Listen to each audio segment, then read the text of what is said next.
Il existe deux grandes catégories de matières qui vont dépendre de la manière dont un vêtement est conçu. Ces deux grandes catégories sont la maille d'un côté et le chêne et trame ou tissu de l'autre. La maille se divise en deux sous-catégories, la maille tricot et la maille coupé-cousu. On utilise un seul fil tricoté par des aiguilles qui vont venir former une boucle à la manière d'un accordéon, cela impliquant une élasticité naturelle de la matière.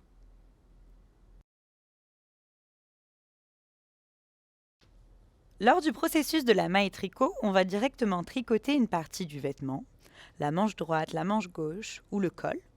Puis, on vient remailler les pans ensemble pour créer la pièce finale. Généralement, on parlera de pull, de gilet ou d'écharpe. Lors du processus de la maille coupée-cousue, aussi appelée jersey, on va directement tricoter un rouleau de matière sur lequel on appose le patronage d'un t-shirt par exemple. On viendra alors découper autour le devant de la pièce, puis l'arrière pour les coudre ensemble. D'où son nom de coupé-cousu. Ce processus englobe généralement les pièces telles que les t-shirts, les sweats ou les joggings. Le chêne et trame, ou tissu, quant à lui, est confectionné à l'aide d'un métier à tisser. Deux fils viennent s'entrecroiser à la manière d'un damier. Les fils de trame à l'horizontale et les fils de chêne à la verticale.